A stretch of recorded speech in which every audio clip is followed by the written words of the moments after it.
Hello and welcome to the Callum Comrie revision session for Further Maths.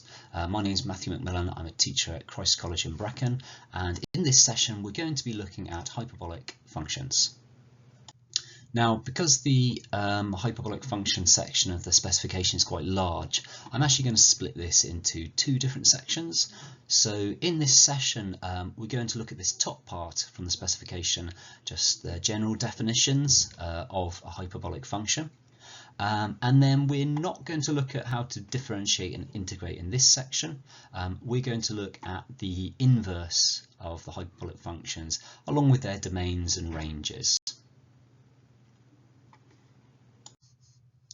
Okay, so we'll start with the very basics. These are the formula for hyperbolic sine and hyperbolic cosine. Some people might call this one sine or sinh, the bottom one maybe cosh. You might hear other ways of saying them online. And you also need to know hyperbolic tan. So to remember hyperbolic tan, you can either just remember the formula or just realise that it's hyperbolic sine divided by hyperbolic cosine. And we end up with e to the x minus e to the minus x and e to the x plus e to the minus x. These two here, they're going to be very easy to get muddled up. So you need to somehow think of a way of memorising that one of them has a minus in it and one of them has a plus in it. I say to my students to remember shine sounds a bit like shyness, which means it's got a minus. It's really silly, but if it helps you remember, then that's great.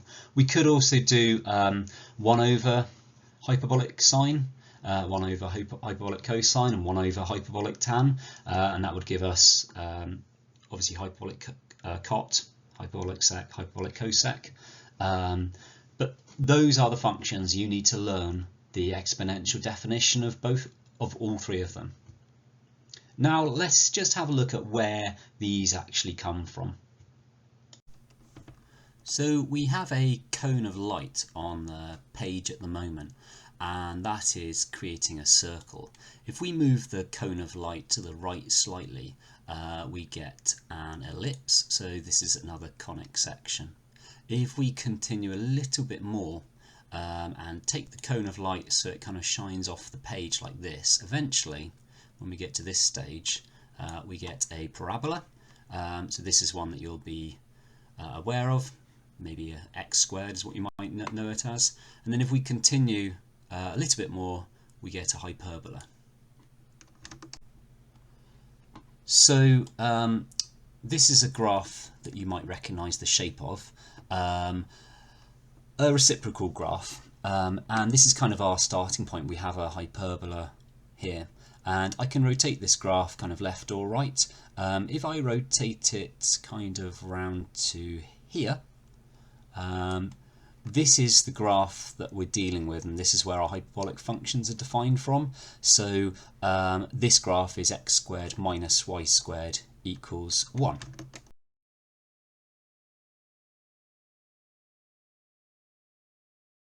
So we have on the screen our unit circle, x squared plus y squared equals 1. And I'm just going to turn on the unit hyperbola. There you go. So that's defined as x squared minus y squared equals 1. I had a student once tell me it looked like an inside out circle, and I thought that was quite a nice way of viewing it. If we move the slider around here, the unit circle, or the sine and the cosine on the unit circle, are related to the angle A down here, whereas the hyperbolic sine and the hyperbolic cosine are related to the area of the purple patch here. That's kind of where we're getting these from. So before we look at how the hyperbolic sine and cosine are related to the unit hyperbola, it probably makes sense to remind ourselves how sine and cosine are related to the unit circle. So sine on the unit circle is this length here, and as we change our angle, the graph of sine is plotted on the right hand side, and we can see how sine increases and decreases. So you can see it's increasing, and as the angle changes, that's where we're going to plot it on our graph. So that's a reminder of the sine of an angle on a unit circle. So here we have a unit hyperbola, kind of like an inside-out circle, and we're just going to plot the sine line here. You can see it's still the vertical line, it's what this distance is, and what will happen is we'll plot what that distance is at each point. So we can see that the vertical distance here, actually if I just bring this a little bit further, there we go, the vertical distance there is about 2 units. If I bring it a little bit further down, we can see that it does decrease to a certain point and then it starts increasing again, and it also becomes negative. So we can see the sort of red dotted line, that is our hyperbolic sine curve that's coming along. We could do the same with the cosh trace, so I'll just pause this and show the cosh graph. There you go. Maybe it makes sense to clear that one. So for the cosh one, it's the horizontal distance across to here. You can see the horizontal distance where my mouse is here, it's never going to get less than 1. So that's why we kind of have this minimum point appearing at 1. And as we increase up here, we can see my cosh graph increases, and then down to 1, and then back up here, we're still looking at an increase. The functions are defined only for the right hand side of our graph, we don't look at the left hand hyperbola. Okay, so we're going to build up the hyperbolic sine graph to start with. So we kind of start with our e to the power of x graph, and we also have a minus e to the power of x, minus x graph, which is that blue graph there. If I add these two together, so y equals e to the power of x, and then add minus e to the power of minus x, we get that green graph there. That isn't quite right, because if I go and put in y equals sine of x, we should be getting that purple graph, so we haven't quite got it correct at the moment. What I'm going to do though is I'm going to divide this by a number, and we're just going to have a look at what that number needs to be to make it overlap the purple graph.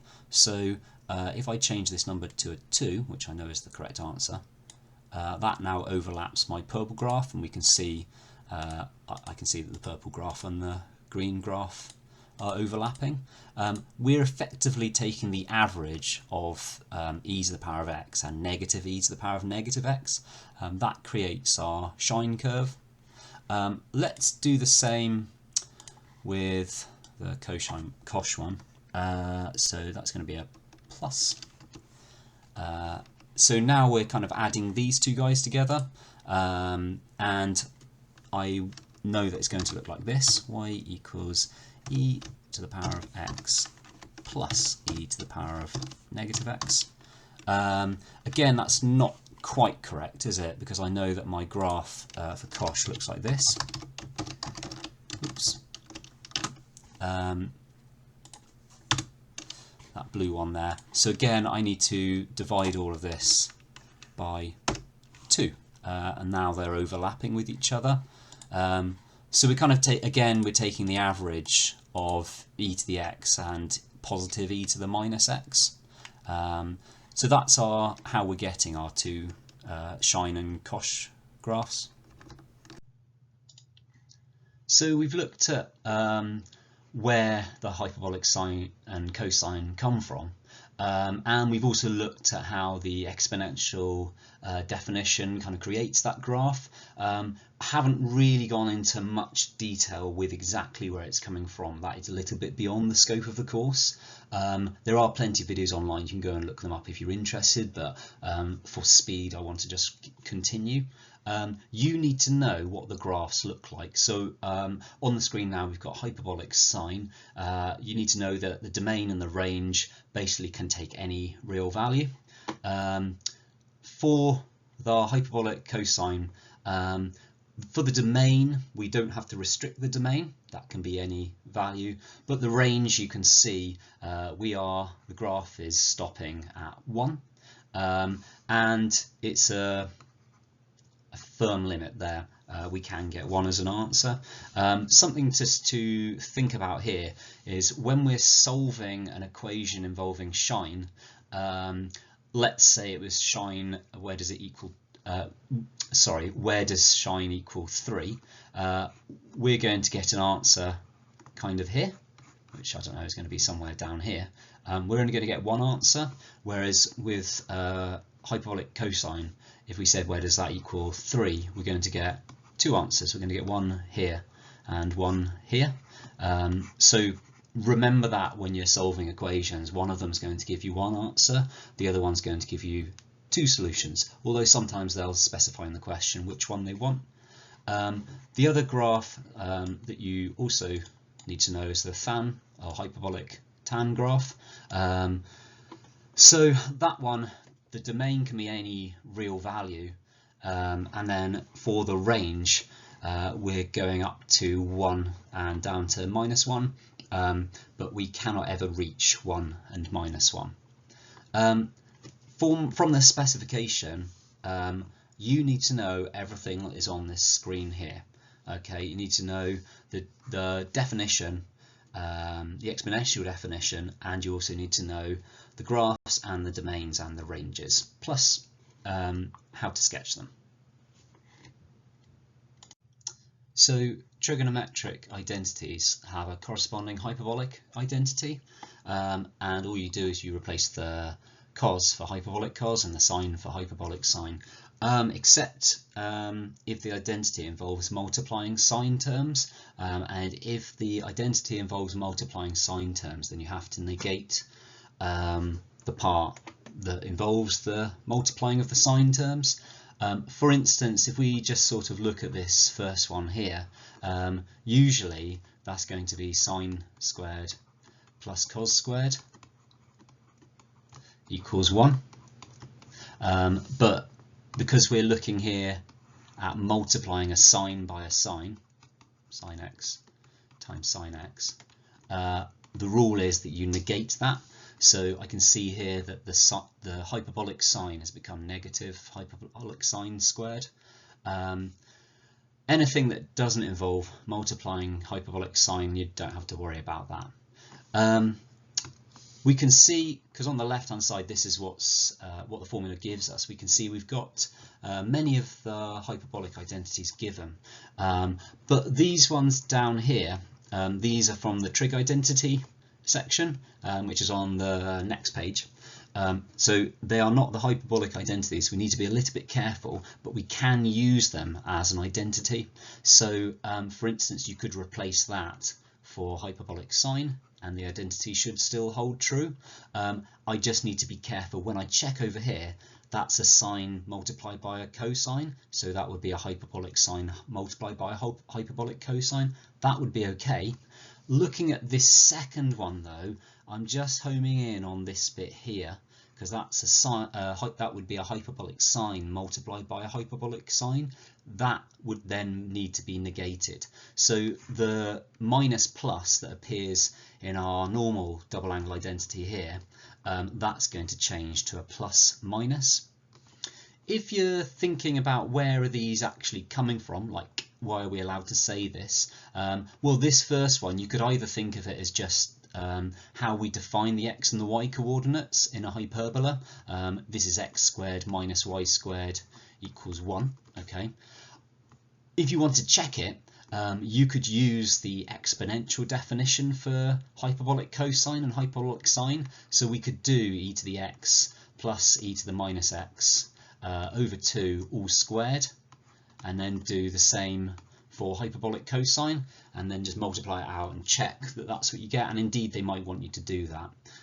So if in doubt, go and check it using the exponential definition. Let's have a look at what an exam question might look like involving this. So this is a pretty typical exam question with a hyperbolic identity. I'm sort of homing in, because it says r cosh theta plus alpha, that's homing in on this one here, but of course I need to be careful because the trig identity doesn't deal with the fact that we're going to be multiplying hyperbolic sines together here. So I kind of imagine what would that be like as a hyperbolic identity. So this is what I get coming out. Notice that the plus here remains as a plus here, whereas the trig identity, that would have flipped to a negative. So I'll now start comparing what we've got. So the cosh theta here, that's this cosh theta here, and then the sine theta here, that's this sine theta here, and that leaves us then with 5. Well, that's represented by the r and the cosh alpha, and 3, and that's represented by the r and the sine alpha. So I think I'm kind of ready to start solving this now. I can write a couple of equations down. So this gives us r cosh alpha equals 5, and also r sine alpha equals 3. Now we could divide one by the other here, so we could do r sine alpha divided by r cosh alpha, and that equals 3/5. Because you're doing r sine alpha over r cosh alpha, we get tan alpha. The r's cancel out. So if I want to find what alpha is, I'll do the inverse hyperbolic tan of that. And you'll find a button on your calculator that does that. You might need to go into the option menu to find it. If you do that, then we get 0.693, so 3 significant figures. We could then put that back in to one of the top 2 equations, and if you store this number exactly, so 0.693 ... and store it as one of the variables in your calculator, you should get an exact value coming out, which is 4. An alternative way might be to square both of these expressions. So if we use the identity or think of the identity cosh squared x minus sine squared x equals 1, that's the concept that we're using here. So I'm going to do r squared cosh squared alpha minus r squared sine squared alpha, and that equals, well, it's going to be 5 squared minus 3 squared. Here we're effectively factorising the cosh squared alpha and the sine squared alpha. 5 squared minus 3 squared, so that's going to be 16. And because this bit equals 1, this bit is going to cancel itself off, so we just end up with r squared equals 16, so r is 4. Or we can just plug it back into one of the original ones. So that's a pretty typical exam style of question. Okay, so let's move on to inverse hyperbolic functions. The specification says that you need to understand them and be able to use the definitions. The inverse functions are given in the formula book, but you might get a question such as the one shown that asks you to kind of derive where we get the inverse from. So starting with the exponential definition of the hyperbolic sign, show that this. This is how I would go about doing this one. So y equals the inverse sine of x. That means that x equals the hyperbolic sine of y, and now we're going to use our exponential definition.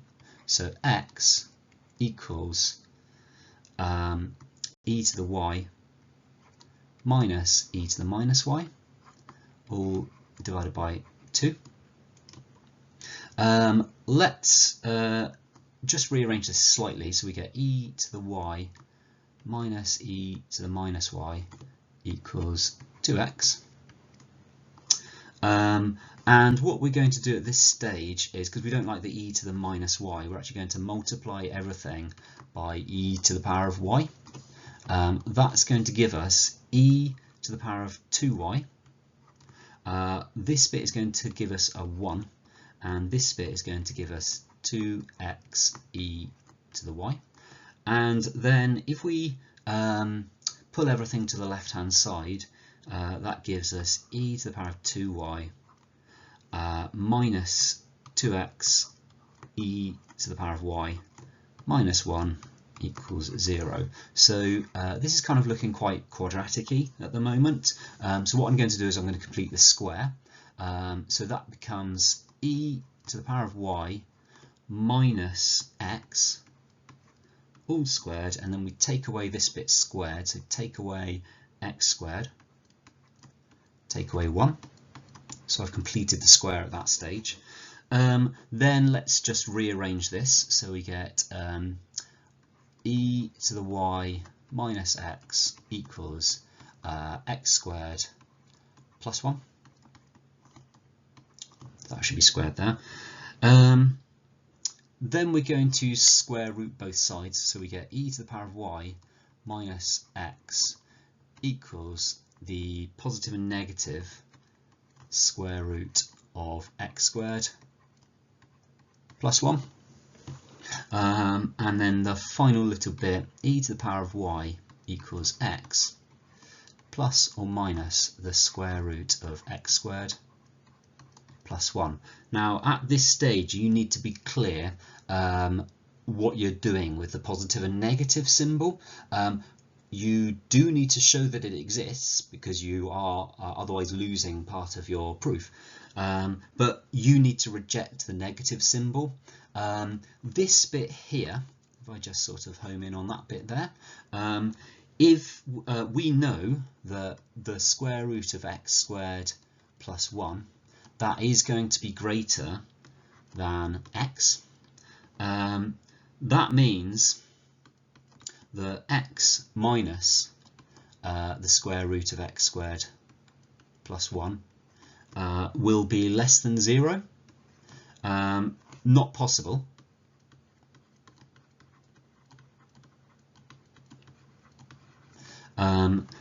Because e to the power of y has to be greater than 0. If we imagine an exponential curve, it's always going to be above the x-axis. So we're going to reject the negative part. Reject negative part. So something that makes it clear why you're choosing that. That means that e to the y is x plus the square root of x squared plus 1. And then the final bit, because we're nearly there, y equals the natural log of x plus the square root of x squared plus 1. Now, we could do something similar for the inverse of hyperbolic cosine, but we need to be careful at this stage, and we'll have a look at that on the next slide.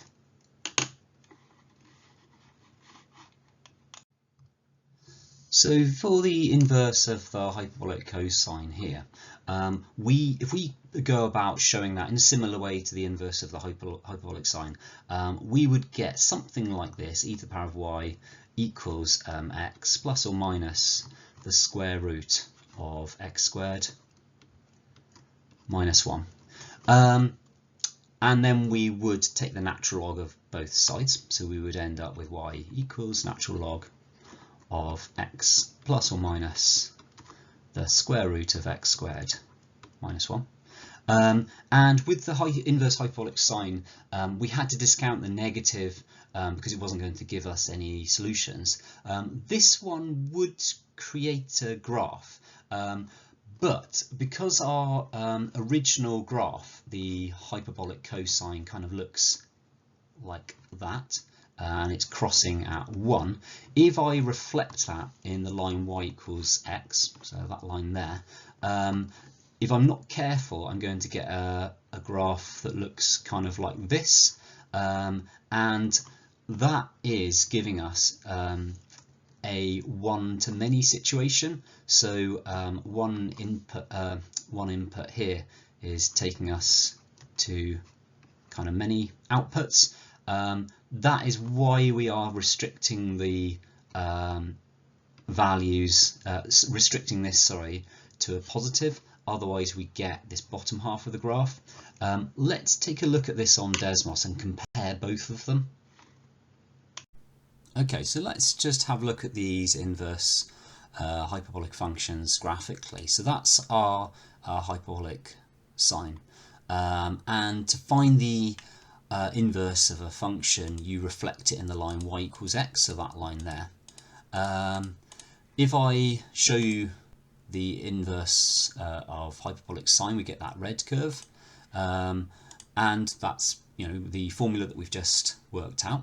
Now let's just see what happens if I change this positive to a negative, because we shouldn't get any solutions, because the problem was it wasn't possible to get solutions there. So if I change it to a negative, the graph disappears because it's not able to be drawn.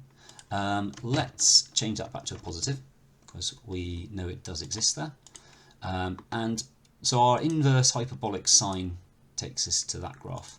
For the hyperbolic cosine, if I reflect in this line here, I actually get that shape there.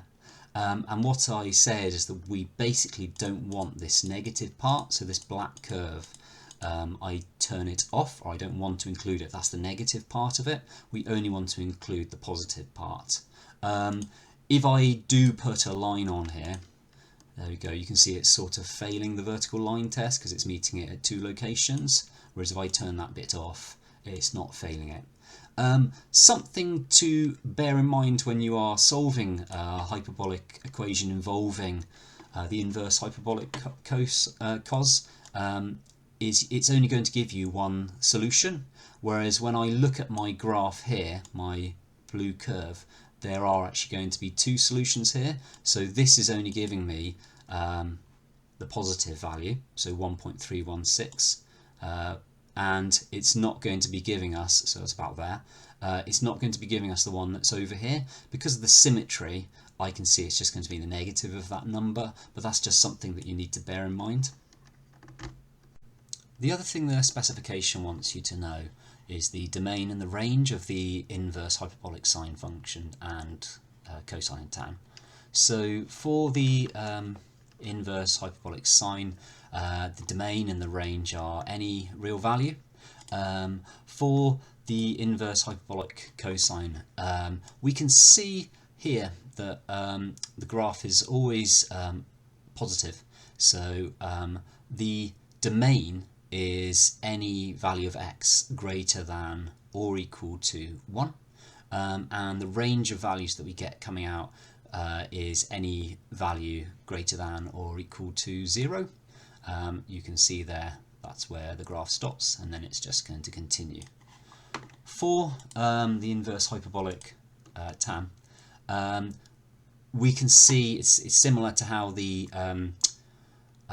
range from the original function turns into the domain of the inverse function. So we have kind of these limits here for the domain. X must be between -1 and +1, but not including those values. Desmos does something a little bit weird here. For instance, if I go down, it seems to sort of not like going beyond this point, but if I just turn this line on, it kind of implies that it is actually meeting -1, but if I zoom in at that point, I'll just zoom in, we can see that actually the graph doesn't actually reach -1. It looks like it is, but it actually never does. So that's a little bit about the domain and the range of the inverse hyperbolic trig functions. Okay, so we're going to take a look at solving a hyperbolic equation. Similar to when you solve a trig equation, if we have different value in here, so 2x and x, we're going to struggle there, so we need to change one to look like the other. So my cosh 2x, I'm looking over here in my formula book. We have a formula for cosh 2x. Looking over here though, I want it to just involve the hyperbolic cosine, not the hyperbolic sine. So I'm actually going to kind of take this identity up here, and we're going to put it into this one down here. That gives us 2 hyperbolic cosine of x squared minus 1. So that's what I'm going to replace up here. So the cosh 2x, that's going to become 2 cosh squared x minus 1 minus 5 cosh x plus 4 equals 0. Let's tidy this up a little bit. So we get 2 cosh squared x minus 5 cosh x plus 3 equals 0. And then we're going to factorize this. So it's going to be 2 cosh x and cosh x. And to get the 3, it must be a 3 times a 1. And because this is positive and the other one's negative, it's going to be a negative and a negative. So we're going to get 3 and 1. Then we take each of these bits. So from the left-hand side, we get cosh x equals 3 over 2. And from the right-hand side bracket, we get cosh x equals 1. Just kind of remembering what our cosh graphs looks like, kind of like this. Remember that it is crossing here at 1. So there is only one solution there, and that is at 0. So here we get x equals 0, only one solution. For the other one, we're going to get 2 solutions. This is saying where does the cosh graph equal 1.5. So I'm kind of imagining we're, I don't know, up somewhere like this, 1.5, 1.5. And that's going to give us kind of a solution down here and a solution down here. We could just work out the positive one and then just put a minus in front of it because they should be symmetrical. But let's do this properly. So we could, if we want to give it as an exact value, we could use the logarithmic definition and actually use the inverse trig function here. So we get x equals the natural log of 3 over 2 plus or minus the square root of 9 over 4 minus 1. That gives us natural log of 3 over 2 plus or minus root 5 over 2.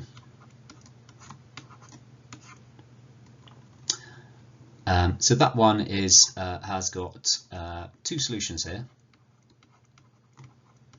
and 1 solution here. So that's solving a hyperbolic equation using an identity. So we're just going to review a question that we looked at earlier. We did part A earlier and we found that R was equal to 4 and we found that alpha was equal to 0.693. So that gave us 4 hyperbolic cosine of theta plus 0.693. Okay, that was an alternative way of writing this 5 cosh theta plus 3 sine theta. That means here I don't want to solve what they are giving us because it says hence, that means use your previous answer. So instead we're going to write 4 hyperbolic cosine of theta plus 0.693 equals 10, and then solve from there. So this equals 2.5, and then we take the inverse hyperbolic cosine. Now this is where I need to be a little bit careful because I need to remember that I'm going to get a positive and a negative answer here.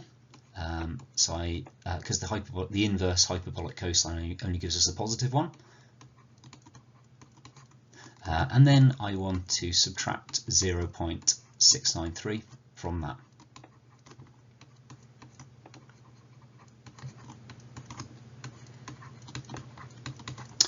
If you do that, we can just use your calculator.